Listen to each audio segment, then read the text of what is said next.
안녕하세요. 예, 반갑습니다. 예. 자, 이제 두 번째 만나게 됐는데, 교재가 나왔죠? 교재 다 받으셨고, 어때요? 교재 받으니까 두툼하니 좋죠? 예, 6개 쫙 책장에 이렇게 꽂아두면 그럴듯합니다. 예, 근데 이제 문제는 이걸 이제 다 보셔야 되는데, 그게 이제 걱정이죠. 근데 제가 첫 번째, 지난주에도 말씀드린 것처럼, 우리 시험은 객관식이면서 절대평가 다 볼 필요가 없어요. 제가 한 50개 정도 테마, 거기서 이제 시험 문제가 주로 나온다고 그랬으니까 그 부분을 제가 뽑아서 설명을 좀 해드릴 테니까 그 부분만이라도 계속 반복적으로 보시면 됩니다. 그 다음에 역시 프린트 오늘 또 나눠드렸는데 받으셨나요? 안 받으셨나요? 프린트, 그렇죠. 2장. 다 잘하셨네. 아, 역시 센스가. 아유, 그래요. 굿. 예, 이제 못 가지고 오신 분들이 왔다 갔다 하기도 뭐하니까 잘하셨어요. 뭐 다른 건 아니고 이제 배우신 내용들을 사실은 이제 강의만 들어서는 안 되고 뭐 강의 들을 때는 아는 것 같은데 사실 돌아서면 다 까먹어 버리죠. 복습을 하셔야 되는데 뭐 일주일 동안 엄청나게 복습하셨겠지. 새벽 2시까지 뭐 이렇게 하고. 근데 그것도 믿을 수가 없으니까 저하고 같이 중요한 부분 중심으로 해서 복습 한번 해보자. 그런 의도로 복습하고, 그 다음에 오늘 나갈 내용들, 이제 교재에 있지 않은 내용들, 그 내용들을 간단하게 정리해드렸어요. 자, 지난주에 우리가 배우신 내용들은 다른 게 아니라 뭐 공부하는 방법 어쩌고저쩌고 다 했는데, 일단 여러분 생각을 싹 빼셔야 되고요. 자, 민법의 기초에서 우리가 민법이란 걸 이제 간단하게 배우셨죠. 항상 법 그러면은 법률관계, 법률관계 그러면 권리, 의무관계.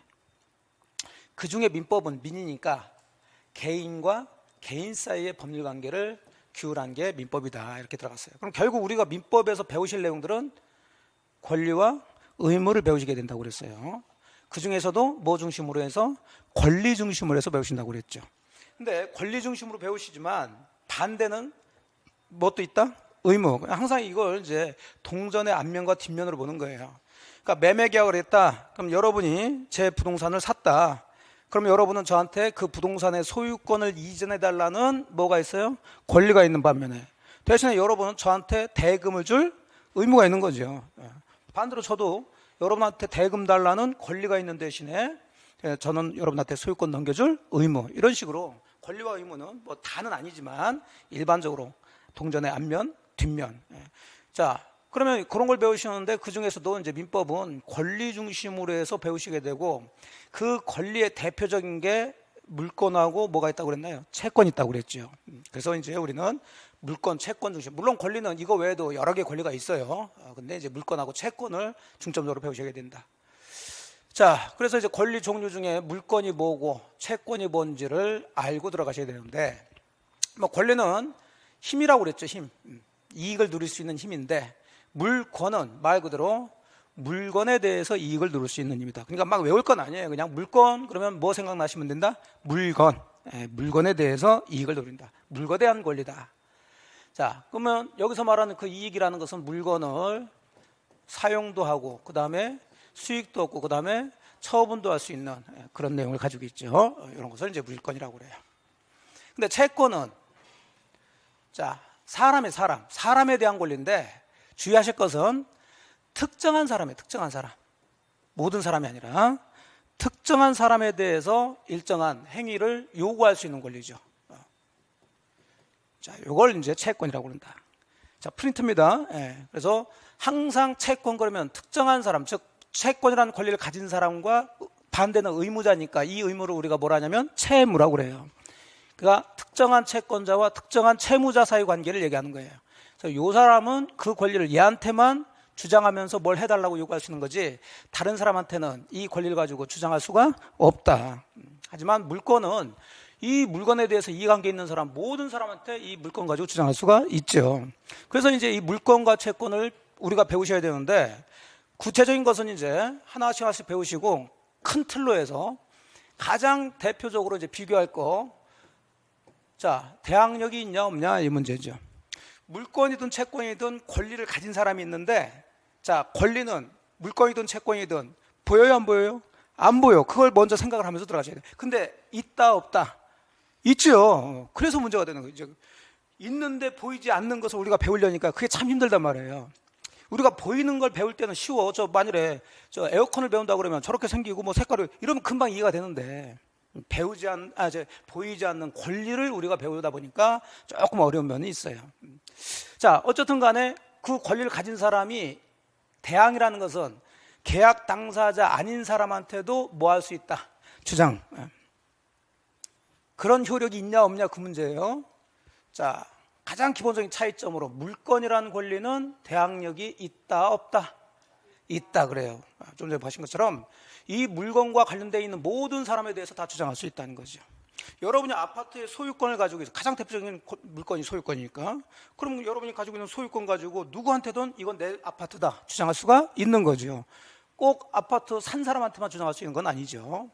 따라서 대표적인 물건, 뭐 대표적인 건 아니지만 우리가 이제 비교하기 위해서, 자, 남의 부동산을 빌려 사용하는 물건 중에 전세권이라는 게 있는데, 자, 전세권자가 전세권 존속기간 중에 그 목적물, 자기가 전세권을 가지고 빌린 물건이 다른 사람한테 넘어갔다 하더라도, 자, 이 전세권 가지고 요 제3자에게 주장할 수가 있으니까, 기간이 남았으면은 아무리 소유자가 달라졌다 하더라도 전세권자는 나갈 필요가 없고, 나중에 그러면 전세금을 달라고 해야 되는데, 그럼 반대로 전세금을 돌려줄 사람이 있겠죠.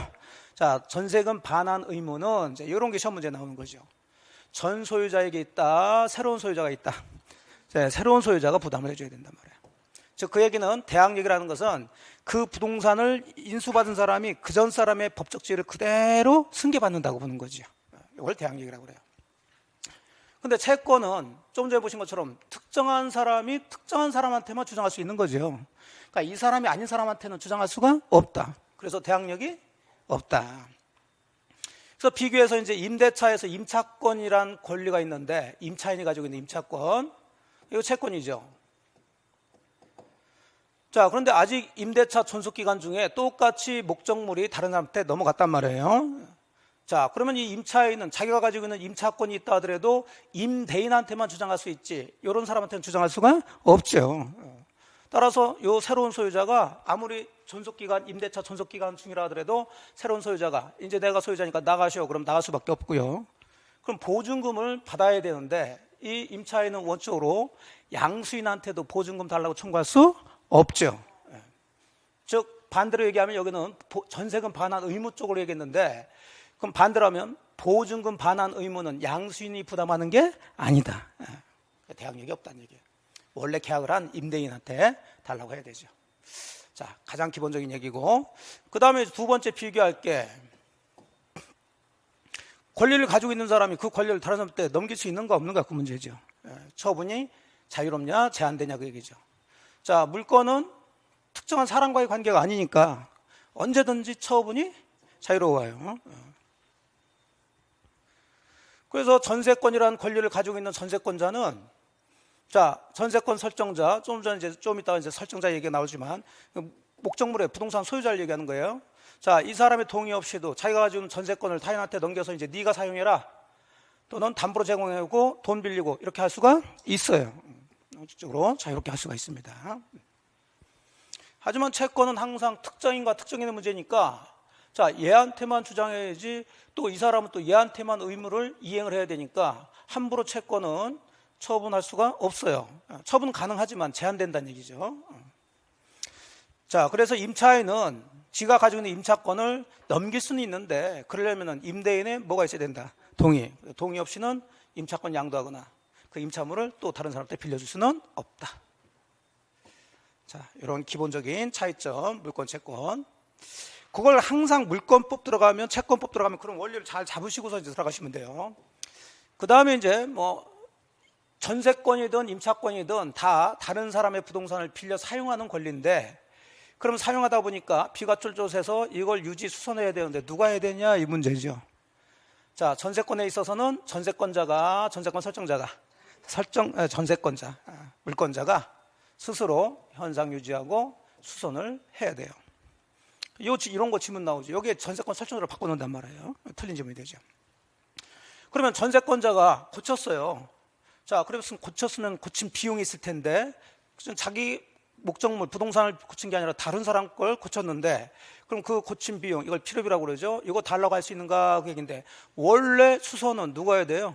전세권자. 그래서 수선해서 들어간 비용인데 그걸 달라고 할 수는 없어요. 이거는 이런 것들을 보셔야 되겠고.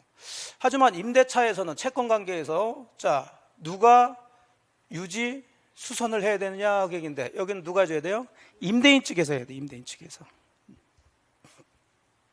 근데 임대인이 고쳐줘야 되는데 안 고쳐줘서 임차인이 고쳤다.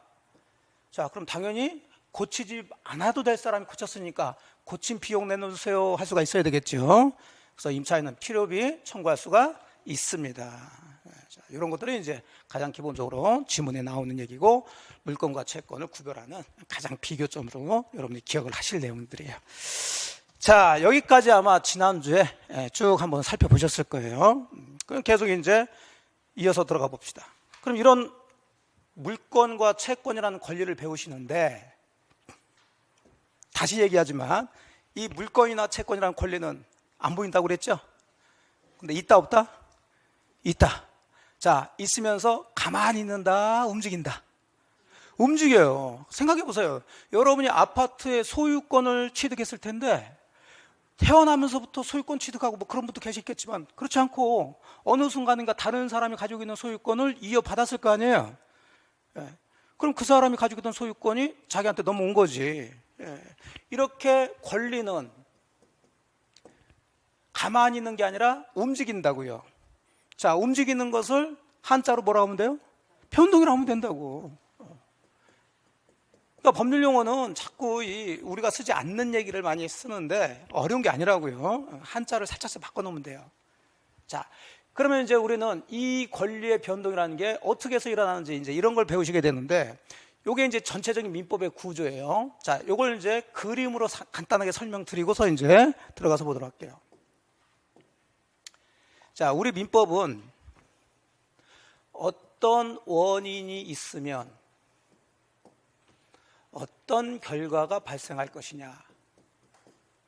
자, 요 구조를 가지고서 모든 부분은 아니지만 대략적으로 큰 틀은 이렇게 돼 있어요. 근데 사실 민법뿐만 아니라 모든 세상 일이 뭐가 있어야, 원인이 있어야 뭐가 있는 거예요? 결과가 있는 거죠. 원인 없는 결과는 있을 수가 없어요. 자, 그런데 우리 민법은 우리 일반인들이 잘 쉽게 알아듣는 용어를 쓴다 안 쓴다? 안 써요. 법 아는 사람들은 그게 아주 문제예요. 그냥 쉬운 말로 고쳐서 이렇게 쓰면 일반인도 다 알아듣고 그러는데, 그렇지 않아요. 아주 쉬운 말도 어렵게 써가지고 뭔가 있는 것처럼 보인다고. 알고 나면 별거 아닌데. 자, 우리는 원인과 결과 그러면 다 알아들어요? 못 알아들어요? 알아듣죠. 근데 원인 결과로 쓰지 않아요. 자, 이걸 이제 우리 법률 용어로 뭐라고 그러냐면 결과를 법률 효과라고 그래요. 효과. 그러면 이 법률 효과라는 결과를 발생시키는 원인이 있을 텐데, 그 원인을 법률 요건이라고 그래요. 그거 보세요. 아무것도 아니잖아요. 여러분이 원인과 결과 그러면은 이제 잘 알아듣는데, 법에서는 이렇게 쓰지 않고 뭐 법률 요건, 법률 효과 이러니까 뭔가 있는 것 같잖아요. 예. 그럼 이렇게 하니까 어렵다고 그러는 거예요. 예. 그러니까 어려운 게 아니라 계속 제가 뭐 강의 쭉 해보면 다른 데도 그렇고 처음 보니까 좀 익숙치 않을 뿐이에요. 그렇게 생각하셔야지 내용이 어렵다 뭐하다 이렇게 하시면 안 된다고. 자, 여러분하고 저는 지금 자주 봤나요? 거의 처음 봤나요? 두 번째 보는 거죠? 쉬워요? 어려워요? 좀 어렵잖아요. 저도 여러분도 그렇고 여러분도 그렇고. 그러니까 제가 농담 같은 걸 하더라도 아직은 농담을 많이 못한단 말이에요. 왜? 아직은 잘 모르니까 서로들. 근데 여기서 끝나는 게 아니라 저희들은 매주 한 번씩 계속 보겠죠. 그러면 이제 내년 한 4월, 5월, 6월, 7월쯤 되면은 자주 볼 거 아니에요. 그럼 당연히 좀 쉬워지지. 친해진단 말이에요. 익숙해져요. 모든 게 다 그렇다니까. 모든 게. 마찬가지예요. 지금은 이런 단어들을 처음 보니까 저게 뭐야 그러지만 맨날 법률 요건, 법률 효과 이런 얘기를 계속 들을 거 아니에요. 그럼 익숙해지는데 주의할 것은 익숙해진다고, 자, 사람도 보세요. 익숙한다고 해가지고 그 사람을 알 수 있는 것은 아니죠. 그냥 뭐 그 사람의 얼굴만 알고 뭐 그렇다 뿐이지 그 사람의 내면을 알 수가 없단 말이에요. 그러니까 우리도 공부하시면서 자꾸 듣다 보면 아는 것 같이 보인다고요. 그렇게 하시면 안 돼. 그냥 그 용어가 익숙해질 뿐이지 그러면 우리 공부는 어떤 뜻인지를 알고 이제 공부를 하셔야 된다고요. 그럼 법률요건 그러면 뭐라고 바꾸면 돼요? 원인. 법률효과 그러면 결과. 그럼 우리 민법에서 얘기하고 있는 결과는 뭐냐? 좀 전에 얘기했던 권리 변동이에요. 권리 변동. 우리의 결과는 뭐고?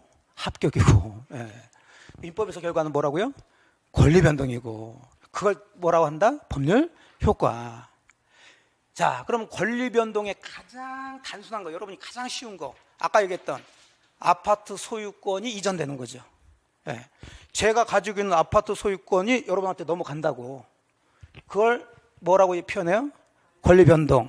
다른 말로 법률 효과. 그러면 제가 가지고 있는 아파트의 소유권이 여러분한테 넘어가기 위해서는 그냥 가만히 있는데 갑자기 어느 날 넘어가나요? 뭐가 있다? 원인이 있단 말이에요. 원인이 가장 대표적으로 여러분이 제 아파트를 뭐 했기 때문에 샀기 때문에 넘어가지. 또는 제가 여러분한테 증여를 할 수도 있어요, 없어요? 있고. 그런 걸 전부 다 뭐라고 하냐면 법률 요건이라고 그러는 거예요. 응? 말만 그렇게 만든다니까. 여러분이 제 아파트를 사거나 증여받지 않았는데 갑자기 제 아파트 소유권이 여러분한테 넘어가진 않을 거란 얘기지.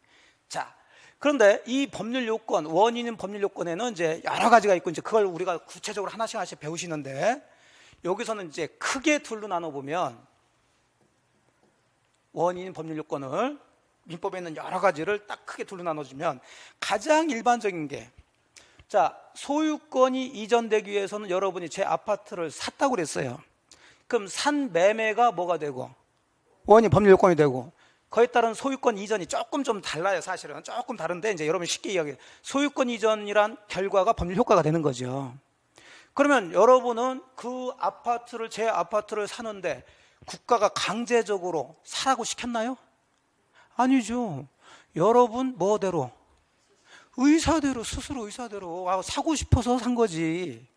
자, 그래서 우리 민법은 개인과 개인을 잡아놓기 때문에 이걸 이제 우리가 사적자치라고 그러는데 어려운 단어 쓰지 말고 자기가 원하는 의사대로 뭐가 발생되는 거예요?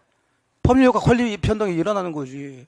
자기가 그 아파트 소유권 취득하고 싶지도 않은데 강제로 국가에서 너 반드시 아파트 취득해야 돼 이렇게 하는 건 아니란 말이에요.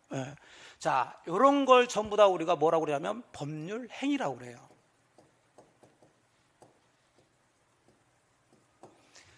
자, 이 법률 행위에는 뭐가 반드시 있어야 되냐면 자, 계속 얘기해서 여러분이 그 아파트의 소유권을 이전받는 결과가 발생되기 위해서는 매매라는 뭘 해야 될까요? 법률 행위를 하는데 그럼 매매는 국가에서 강제로 시켰어요? 여러분의 의사대로 한 거예요? 의사대로 한 거죠. 여러분 의사와 파는 사람의 의사가 합치된 거죠. 그러면 이 법률 행위는 반드시 뭐가 있어야 되냐면 권리 변동이라는 법률 효과를 목적으로 하는 당사자들의 의사가 있어야 되는데 자, 의사만 있어서는 될까요? 안 될까요? 의사는 생각을 얘기하는 거예요. 내가 저 아파트 사야지.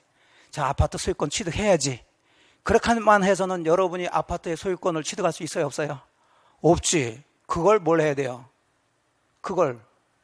그렇지. 그거 표시라고 그러는 거예요. 그럼 붙이면은 무슨 표시? 의사표시. 앞으로 민법 배우면서 수도 없이 나올 거예요. 뭐라고요? 의사표시. 그러니까 의사표시 하면은 계속 듣다 보니까 그냥 익숙해. 그래서 구체적으로 의사표시가 뭔데요? 있어 그거 이런단 말이에요. 이게 그냥 그대로 설명하면은 자기 생각을 뭐 한 거예요? 표시하는 건데 세상에 자기 생각을 표시하지 않으면 다른 사람이 그 사람이 어떤 생각을 하고 있는지 알아요? 몰라요? 모르죠. 근데 그 모든 것을 법에서 얘기하는 의사표시가 아니라 항상 법에서 말하는 의사표시는 자기 생각을 표시하는데 그 생각은 뭐를 목적으로 하려는? 권리 변동을 목적으로 하는 의사예요. 내가 저 아파트의 소유권을 취득하려는 의사. 이해되셨어요? 예. 아니면 여러분이 만일에 그 파는 사람 있자 그러면 내가 아파트 소유권을 넘겨줄 의사. 이걸 표시하는 거죠. 그러면 이 매매 계약이라는 법률 행위로 인해 가지고 소유권 이전이라는 권리 변동이 일어나게 되는데 그 매매 계약에는 산 사람과 판 사람의 뭐가 반드시 있어야 된다? 의사 표시가 있어야 돼요.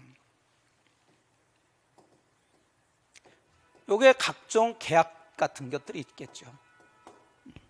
뭐 매매든 증여든 뭐 쓰시는 것도 쓰시는 건데 구조를 잘 이해하시라고요. 구조를. 그래서 어떤 식으로 지금 이제 공부에 들어갈지를 잡아내시는 거예요. 그냥 막 들어가면 왜 여기서 이게 나오는지를 여러분들이 잘 이해를 못 하신다고.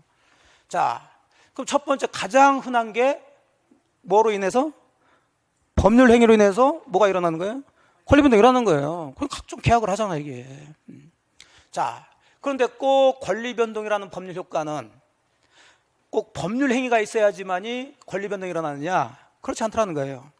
당사자 뭐와 상관없이, 의사와 상관없이 소유권을 취득하는 경우가 있어요, 없어요? 있어. 대표적으로 상속. 상속. 나는 싫어. 나는. 물론 이제 나중에 상속 포기하면 되는데 그건 또 그 의사 표시예요. 근데 상속 포기라는 의사 표시 없으면 돌아가시면 자동으로 그분이 가지고 있던 모든 권리와 의무, 빚, 채무까지 전부 다 넘어오잖아 이게. 예. 자, 그러면 그거는 자기가 상속을 받고 싶냐 안 받고 싶냐 그 문제가 아니라 당사자 의사하고는 상관없이 권리의 변동이 일어나게 되죠. 그럼 왜 그러느냐? 그렇게 하라고 법에 정해놨기 때문에 그래요. 이걸 법률 규정이라고 그런다고. 상속법에 그렇게 정해놨다고. 또 대표적인 또 경매가 있어요. 경매. 예. 물론 경락 받는 사람은 경락할 뭐가 있지만 의사가 있지만 그 사람의 의사대로 다 경락이 되나요? 아니지. 아무리 좋은 물건 경락받는다 하더라도 자기보다 대금을 더 높게 쓴 사람이 있으면 그 사람이 가져가는 거지. 그러니까 이거 법률행위는 그 사람 뭐대로 의사대로 권리 변동이 일어나줘야 되는 거예요. 제가 여러분이 어떤 아파트 소유권 취득하고 싶다 그럼 그 아파트 사면 당연히 그 아파트 소유권이 넘어오는 거지. 근데 경매는 그렇지가 않고 특히 경매로 부동산 날리는 사람 생각해 보세요. 자, 부동산 파는 사람은 지가 팔려는 뭐가 있기 때문에 의사가 있기 때문에 팔았지. 근데 경매 당하는 사람은 지가 경매를 당하고 싶을 의사가 있어서 경매 당하나요? 아니지. 민사집행법에 의해서 빚을 졌는데 못 갚으면 경매 처분 들어가면 강제로 그냥 날아가 버리는 거예요. 그러니까 법률 규정이라는 법률 요건 원인에는 의사 표시가 포함되어 있다, 포함되지 않다, 포함되어 있지 않아요. 의사 표시가 아무 상관이 없어. 상속 등 경매 뭐 이런 것들이 있죠. 그래서 우리가 배우셔야 될 민법은 다는 아니지만 전체 구조가 중요한 부분들은 항상 어떤 원인에 의해서 어떤 결과가 발생하는가, 자, 요걸 잡아주는 건데 그 원인을 우리는 법률 요건이라고 그러고 결과를 법률 효과를 한다. 그 법률 효과는 다른 말로 뭘 한다? 권리 변동. 그럼 권리 변동이라는 법률 효과가 발생되기 위해서는 원인인 법률 요건이 있어야 되는데 수많은 요건들을 우리가 구체적으로는 몇 개가 있지만 그걸 크게 둘로 나누면 당사자 의사 표시가 포함되어 있는 뭐와 법률 행위와 당사자 의사 표시가 없는 법률 규정으로 나눠지는 거예요. 그러면 우리는 이제 공부를 하시는데 먼저 요거 살짝 봐요. 권리 변동에 대해서. 자, 그래서 교재 딱 16페이지 보시면 16페이지 맨 꼭대기 제목이 뭐예요? 권리 변동. 그래. 그래서 이게 나오는 거야. 권리 변동의 모습들이 뭐가 있는지 살짝 보고, 근데 이건 시험 문제가 크게 문제 아니에요. 우리는 이쪽 중심으로 보는 거예요. 이쪽 중심으로. 그러면 이쪽은 뭐하고 뭘로 나눠져요? 법률 행위하고 법률 규정으로 나눠져요. 그럼 이런 걸 배우셔야 되는데 중점은 이쪽인데, 그럼 이 중에서 중점적으로 배우셔야 될 것은 법률 행위일까요? 법률 규정일까요? 행위죠. 그럼 이건 뭐 눈치껏 하시면 돼. 예? 이건 법에 규정되어 있는데 굳이 이것은 배우다가 그 규정이 나오면 배우시면 돼요. 우리가 중점적으로 배워야 될 것은 법률 행위라고요. 자, 그래서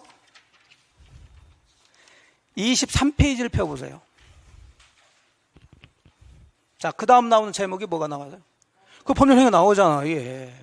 그러니까 이런 구조로 되어 있다고요. 그럼 이 법률 행위가 어디까지가 법률 행위냐면 128페이지. 앞쪽에 있는 민법 총칙 다가 법률 행위예요, 사실은. 여기까지를 우리가 법률 행위로 배우시고 여기서 열 문제가 나오는 거예요. 그럼 법률행위를 배웠으니까 이제 권리를 배우셔야지. 그럼 한 장 딱 넘어가시면 이제 권리 중에 자, 뭐부터 배워요? 물권. 그래서 물권법이 나오는 거예요. 그러면 물권법이 다 배우고 난 다음에는 뭐가 나올까요? 채권법이 나와야 돼. 근데 채권법이 양이 굉장히 많기 때문에 우리 중개사 시험에서는 채권법 파트 중에 계약법만 배우는 거예요. 그래서 물권법에서 14문제, 계약법에서 10문제. 그 다음에 이제 맨 마지막 파트가 이제 페이지가 안 나왔지만 408페이지 앞쪽에 그냥 민법이 그렇게 돼 있다고, 우리 중개사 시험 민법이.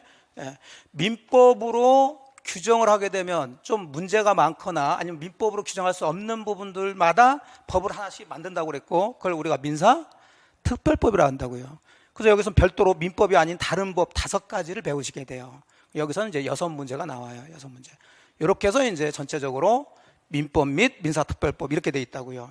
구성 이해되셨나요? 예. 그럼 앞쪽은 전부 다 뭘 배우시는 거다? 법률행위를 배우신다고. 법률행위.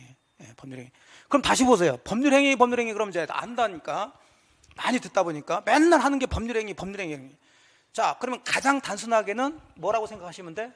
계약하는 거라고 생각하시면 돼. 근데 조금 약간 좀 법적인 어떤 의미를 부여를 하게 되면 법률행위는 원인이에요, 결과예요? 원이라고 생각하셔야 돼. 뭘 목적으로 하는 원인?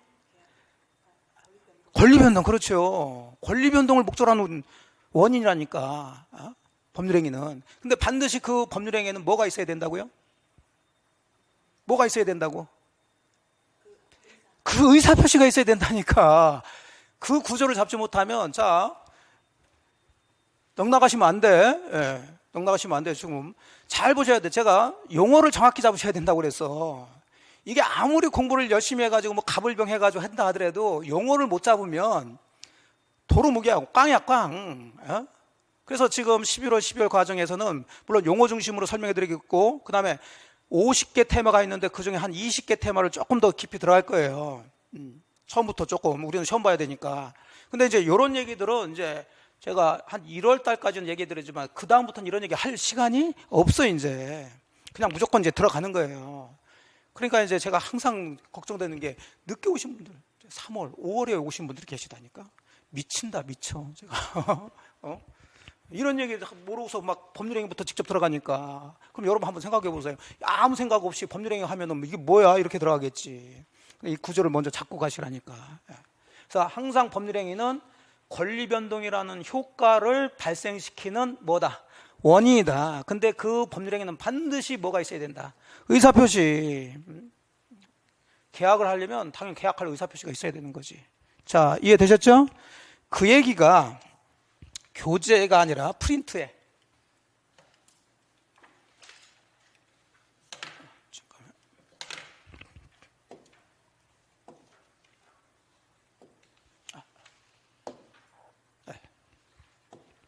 자, 프린트 이제 5번이 그 얘기예요. 자, 그러면 그 구조를 설명 들었으니까 이제 읽으면서 여러분들이 이제 해석이 되셔야 된다고. 자, 법률 관계는 권리 의무 관계라고 그랬어요. 그러니까 권리 의무는 고정되어 있는 것이 아니라 끊임없이 변한다. 민법은 이러한 수많은 법률 관계를 대체적으로 일정한 뭐가 있으면, 원인이 있으면 일정한 뭐가 결과가 발생하는 모습으로 규정하고 있다고요. 우리는 기본이 법조문이니까 법조문이 거의 대부분 그렇게 돼 있어요. 그건 좀 이따 이제 예를 들겠고. 자, 이런 결과로서 나타나는 것을 뭐라고 하는데? 권리 변동이라 하는데, 이걸 다른 말로 뭐라고 한다? 법률 효과라 한다. 됐어요? 예. 네. 자, 그러면 이 법률 효과는 결과니까 이 결과를 발생시키는 뭐가 있어야 된다? 원인이 있어야 된다고. 그 원인을 뭐라고 하더라? 법률 요건이라 하더라. 아까 그림 그렸던 얘기를 문장으로 만든 거예요. 자, 됐죠? 네. 자, 그러면 권리 변동이라는 것이 이제 무슨 뜻이냐 그 얘기인데, 권리 변동. 자, 권리 변동은 조금 이따 이제 저희 교재도 보겠지만 권리가 움직이는 거예요. 움직이는 거. 권리가 움직이는 것을 권리 변동이라고 하는데, 그 권리가 움직이는 모습은 3가지로 나눠져요. 자, 이 권리가 처음 뭐 하는 게 있고, 발생하는 게 있고, 그 그 다음에 그 발생된 권리가 뭐가 되는 게 있냐면 변경되는 경우가 있고, 발생된 권리가 없어질 수가 있겠죠. 자, 이걸 권리 변동이라고 그래요.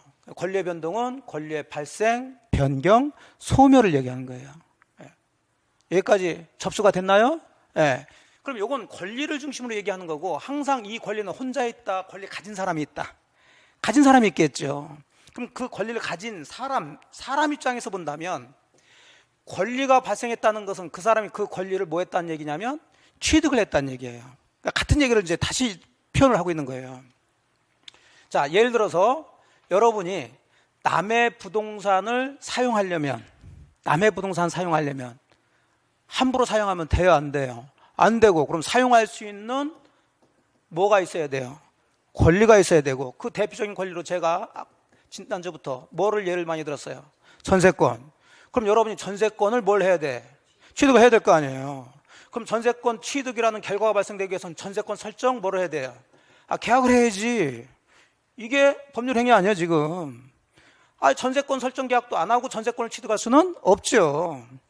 이걸 다른 말로 전세권이 뭐가 됐다? 발생됐다 그러는 거예요. 물론 이제 등기까지 해줘야 되지만, 여기는. 여기까지 접수됐나요? 네. 자, 그럼 여러분이 이제 전세권이라는 새로운 권리를 뭐 했어요? 취득했어요. 그럼 가지고 있다가 그 전세권이라는 권리가 바뀔 수가 있다고. 여러분이 전세권을 그대로 가지고 있는 상태에서 전세권이 변경이 될 수가 있다고요. 어떻게 변경될 수 있을까? 자, 이제 우리가 배우는 게 그런 건데, 전세권이라는 권리는 어떻게 구성이 되어 있을까? 일단 여기는 뭐가 있어야 되냐면 전세금이 있어야 돼요. 기간을 정해야지. 여러 가지 범위도 정해야지. 사용하는 범위. 이런 것들이 전세권이라는 권리를 이루고 있는 내용들이라고요. 쓸 필요는 없어요. 그냥 들으시라니까. 그렇게 해가지고 그런 얘기. 그러면 전세금 2억 주고 기간 2년 하고 그 건물 전부를 내용으로 해서 전세권을 취득했다고요. 여기까지 이해되셨죠? 흔히 이러니까. 그랬다가 집주인이 건물 소유자가 전세금 좀 올려달래. 그럴 수 있어요, 없어요? 있지. 얼마요? 한 1,000만 원만 좀 올려주셔. 그래요. 1,000만 원 정도 제가 올려드릴게. 자, 그럼 여러분 계속 뭘 가지고 있으면서, 전세권을 가지고 있으면서, 원래 전세금이 얼마였었는데 2억이었었는데 이제 얼마로? 2억 1,000만 원으로 어떻게 됐어요? 변경됐잖아. 기간 2년 잡았는데 연장 좀 하고 싶어. 그럼 여전히 여러분이 뭘 가지고 있으면서, 전세 가지고 있으면서 2년 더 연장합시다. 그러니까 건물 소유자도 그렇게 하셔. 자, 그럼 원래 기간이 몇 년이었다가 2년이었다가 몇 년? 4년으로 뭐가 됐어? 변경. 이런 걸 변경이라 하는 거예요. 현실적으로 그런 일이 있을 수 있어요, 없어요? 있다니까. 민법은 여러분이 다 옆에 있는 거예요. 있는 건데 여러분 언어로 얘기한다, 법률 용어로 얘기한다. 그래서 어려운 것처럼 보인다니까. 알고 나면 정말 쉽다니까. 정말이야. 너무 쉬워. 이거 공법이나 이런 것은 여러분이 어렵게 돼 있어요. 공법 선생님이 이제 하는데, 왜냐하면 이게 국가에서 일방적으로 하기 때문에. 그것은 자, 그랬다가 여러분이 2년이든 4년이든 다 사용했으면 이제 더 이상 그 부동산 사용할 수 있어요, 없어요? 없지. 왜? 여러분이 가지고 있던 전세권이 여러분으로부터 뭐가 됐으니까? 잃게 됐으니까. 그것을 다른 말로 이쪽에서는 뭐라고 그래요? 소멸이라고 그래요, 소멸. 자, 그러면 권리 변동이라는 것은 권리가 움직이는 건데, 그 움직이는 모습은 몇 가지로 나눠진다? 3가지. 권리 중심으로는 발생, 변경, 소멸. 권리를 가진 주체 입장에서는 취득, 변경, 상실. 그럼 요거 같은 경우는 주로 우리 법조문에는 요걸 중심으로 써요. 그래서 취득의 득자, 상실의 실자 쓰고 변경해서 이걸 뭐라고 얘기하냐면 득실 변경 그렇게 해요. 그러면 권리의 발생 변경 소멸이든 권리의 취득 변경 상실이든 권리의 득실 변경이든 다 똑같은 내용이에요. 똑같은 거. 의미 이해됐죠? 예. 근데 주로 이제 이게 참 이 용어 싸움인데, 이렇게 써가지고 그냥 일관적으로 쓰면 좋겠는데, 주로 이제 권리 측면에서 발생이라 하지 않고 주로 뭐라고 얘기하냐면 취득이라는 얘기를 많이 써요. 현실에도 그런 말 많이 쓰죠. 내가 소유권 취득했어. 변경은 똑같으니까 달리 쓸 이유는 없죠. 그럼 권리가 없어지는 것을 뭐라고 하느냐? 자, 권리자 입장에서는 뭐로 하지만 상실이라고 하지만 보통은 권리가 뭐 됐다? 소멸됐다 이렇게 얘기해요. 자, 그래서 취득, 변경, 소멸 이렇게 보셔도 큰 무리는 없다. 됐나요? 네.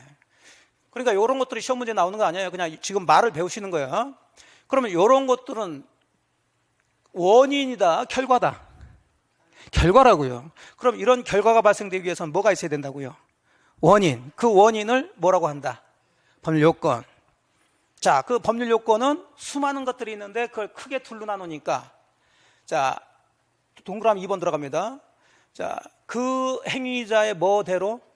의사대로 법률가 발생하는 것을 우리가 뭐라 하고요? 법률 행위라 하고, 행위자가 원하든 원하지 않든 법률 규정에 의해서 법률가가 발생하는 것을 법률 규정. 자, 이 두 가지가 크게 보면 법률 요건으로 들어와 있더라. 이 중에서 우리는 뭐 중심으로 보시고? 법률 행위. 예. 법률 규정은 나중에 이제 배우시긴 배워요. 나오면. 예. 자, 나오면 배우시는 거예요. 자, 이런 구조로 들어가셨다. 자, 이해됐죠? 예. 자, 그러면 이제 우선 간단히 이제 큰 틀은 잡았으니까 구체로 들어가서 뭐에 대해서 살짝 보고, 권리변동에 대해서 살짝 보고, 이제 법률 행위에 대해서 쭉 펼쳐나가시면 돼요. 자, 그래서 기본서를 이제 보세요. 자, 기본서에 16페이지 보시면 이제 권리의 변동 이렇게 나와 있죠.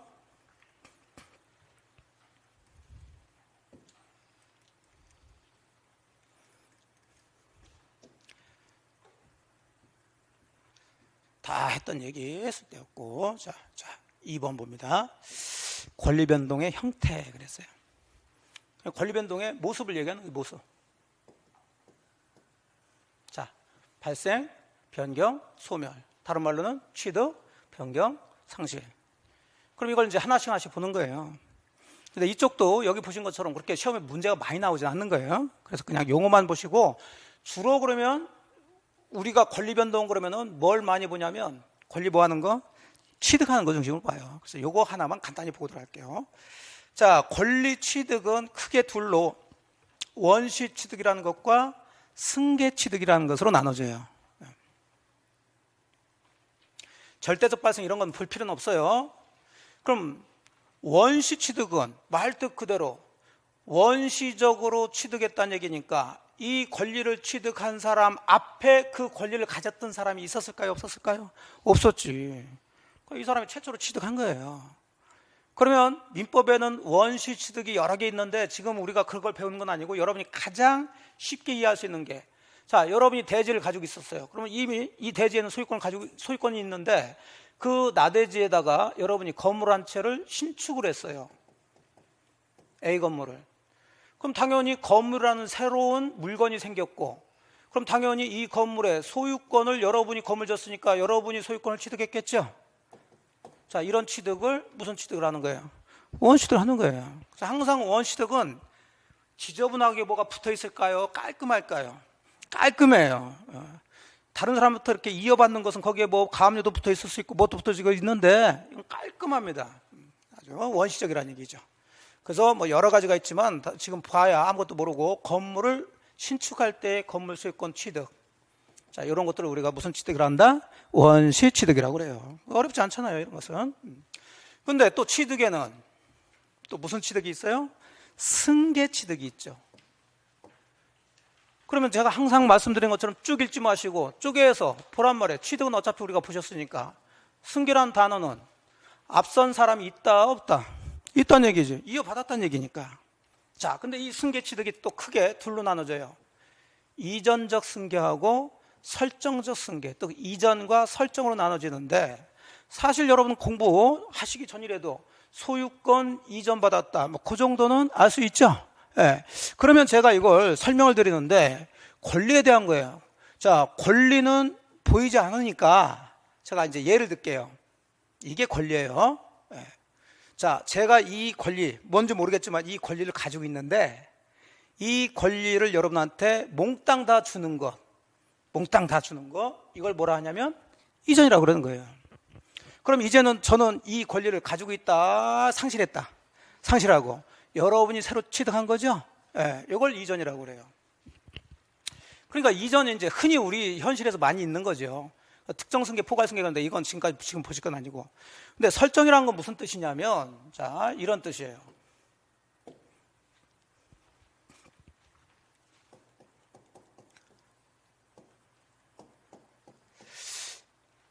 자, 여러분이 요 건물의 소유권을 가지고 있는 사람이에요.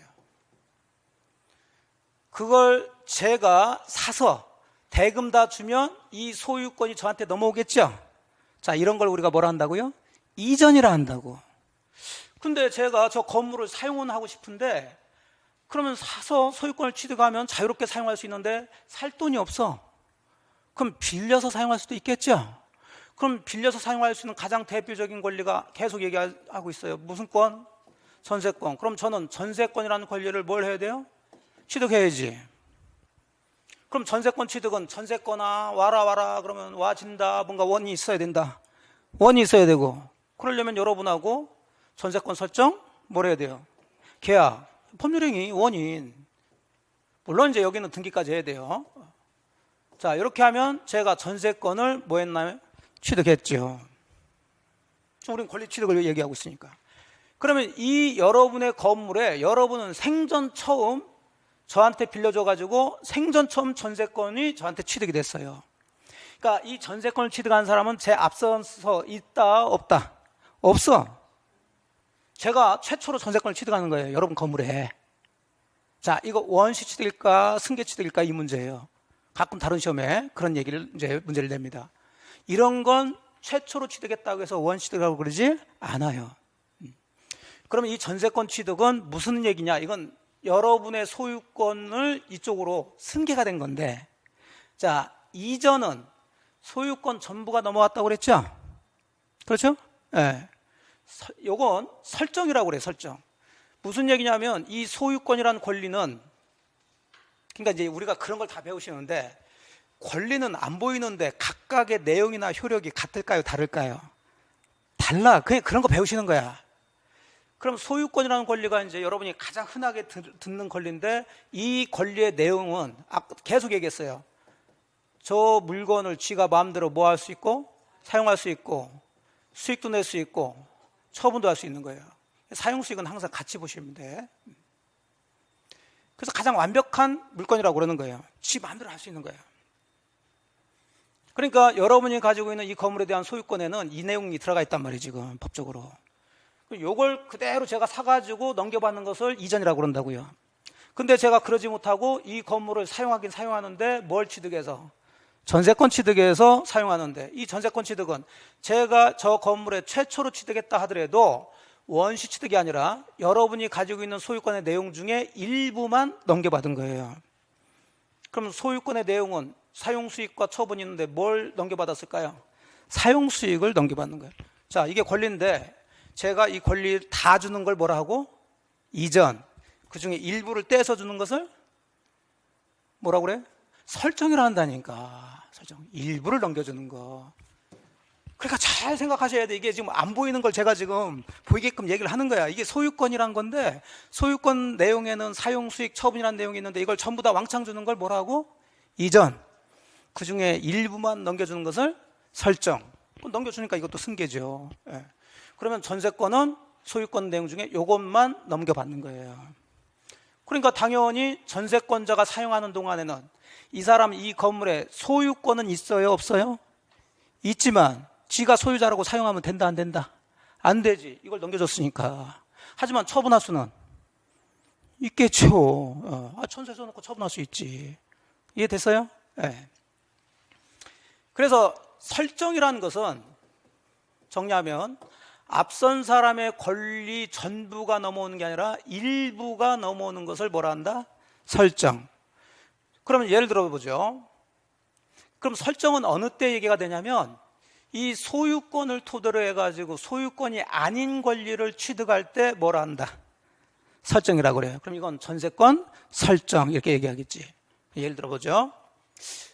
만일에 제가 여러분한테 돈 2억을 빌려줬어. 그럼 저는 여러분한테 나중에 2억 달라는 권리가 있죠? 물건이에요? 채권이에요? 채권이죠. 그렇죠. 자, 채권하고 물권 중에 힘이 센 게 물권인가요? 채권인가요? 물권. 채권이 힘이 약해요. 예. 그러면 채권을 만족하려면, 제가 여러분에게 2억을 제대로 받아내려면 채무자인 여러분이 2억을 갚아야 저는 만족을 얻는 거죠. 근데 채무자가 째라 째. 그럼 어떻게 해 이거? 째 수 있어요 없어요? 없지. 예. 그럼 법적으로 뭐 소송하고 어쩌고저쩌고 하는데 그 사이에 여러분이 가지고 있는 재산 다 뒤로 빼돌리면, 아무리 제가 소송에서 이겼다 하더라도 여러분이 재산이 없으면 전 받아낼 수 있나요 없나요? 없지. 이게 채권이 문제가 되는 거예요. 그러니까 제가 물론 여러분을 제가 믿지만 여러분이란 사람은 믿지만 돈을 믿을 수가 없어. 6개월 후에 갚는다고 그랬는데 갚을지 안 갚을지 알 수가 없으니까, 그럼 못 갚을 때를 대비해서 뭔가 담보로 좀 제공 좀 하셔 해서 여러분의 아파트를 담보로 잡을 수 있어요 없어요?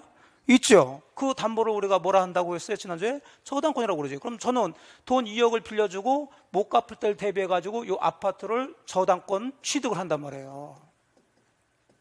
그럼 당연히 이 저당권 취득도 법률 효과 권리 변동이니까 원이 있어야 되고 저당권 설정 계약하고 등기를 해야지. 항상 구조가 그렇게 돼 있단 말이에요. 이게 구조가. 그걸 모르고서 무조건 뭐 하면 뭐 된다 막 그러신 분들이 계시는데, 항상 그 구조를 정확히 잡고 들어가시라고. 그 다음에 민법은 좀 꼼꼼해야 돼요. 네, 꼼꼼해요. 자, 그러면 이 저당권 취득은 승계 취득이다 원시 취득이다? 승계 취득. 승계 중에 이전이다 설정이다? 설정. 그러면 여러분이 가지고 있는 소유권 중에 이제 저당권을 취득한 사람은 무슨 내용을? 처분할 수 있는 내용을 가져온 거예요. 그러니까 아무리 제가 저당권 설정했다고 해서 여러분의 아파트를 사용할 수는 없지. 여러분이 계속 사용하고 있지. 예. 다만 여러분이 이걸 못 갚으면 저는 강제로 경매 처분해서 이걸 넘길 수가 있을 거 아니에요. 이해되셨어요? 예. 이런 걸 전부 다 뭐라 한다고요? 설정이라고요. 설정. 그러니까 이런 식으로 장난친다니까. 어느 부동산의 저당권을 최초로 취득하는 것을 원시 취득이라 한다. 맞아 틀려? 틀렸지. 항상 저당권이든 전세권이든 소유권이 아닌 권리를 취득하는 것을 뭐라고 그래요? 설정. 이건 승계 취득이라니까. 승계 취득. 원시 취득 아니에요. 최초라고 하더라도. 됐죠? 네. 자, 그렇게 해서 이제 설정. 그러면 이제 구조를 잡아야지. 그럼 이런 사람들을 뭐라고 그러느냐? 전세권을 취득했으면 당연히 뭐라고 하면 돼요? 전세권자. 저당권 취득한 사람은 저당권자. 그럼 얘들이 문제가 되지. 그럼 얘들을 뭐라고 할까요? 설정자라고 그러는 거예요. 자, 말 배우시는 거예요. 예, 말을 제대로 배우셔야 돼. 그러면 전세권자, 전세권, 설정자. 저당권자, 저당권, 설정자. 그러면 설정자 얘기 나오면 여러분은 누굴 생각하셔야 돼? 부동산 소유자 쪽을 생각하셔야 돼. 아, 이렇게 해가면서 책을 읽어야 아는 거지. 그냥 설정자 익힌다고 막 읽고 가가지고 설정자가 누군데요? 한참 공부해놓고서도 저당권 설정자가 누군지 뭔지 모르시는 분들이 계시다니까. 그냥 허투루 공부하시는 거야. 그러시면 안 돼요. 여러분들은 정확하게 읽으면서 이 사람은 누구고 뭐고 이렇게 잡으면서 공부를 하셔야지. 그러면 내용은 그렇게 어렵지가 않다고요. 자, 그렇게 해서 권리 변동 중에 자, 승계 취득 크게 이전적 승계와 설정적 승계로 나눠지는데, 이전은 그대로 넘어가는 거니까 큰 문제 없고, 자, 설정을 읽어봅시다. 전 권리자의 권리는 그대로 가지고 있으면서 그 권리 내용 전부 일부 요걸 취득하는 것을 설정이라 한다. 그래서 소유권을 토대로 해서 소유권이 아닌 지상권이나 전세권이나 저당권 같은 것들을 취득하는 것을 다 뭐라 한다? 설정이라고 그래요. 자, 이해되셨죠? 네, 됐습니다. 자, 권리 변동은 이 정도로 보시고, 이제 권리 변동 봤으니까 이제 뭘 보셔야 된다고요? 크게 어디로 넘어가야 돼? 법률 행위로 넘어가야지. 이제 법률 행위.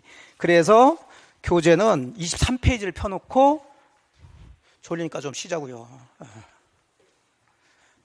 이렇게 체계를 잡아야, 순서를 잡아야지 막 들어가시면 안 된다니까. 쭉쭉 다 필요 없어. 이런 거 가셔서 이게 뭔가 하고서 뭐 읽어보고 그러지도 마. 문제 잘 나오지도 않아요. 이제 여기부터예요. 여기부터. 자, 이해되셨죠? 자, 이제 좀 쉬었다가 이제 법률 행위에 들어가도록 합시다.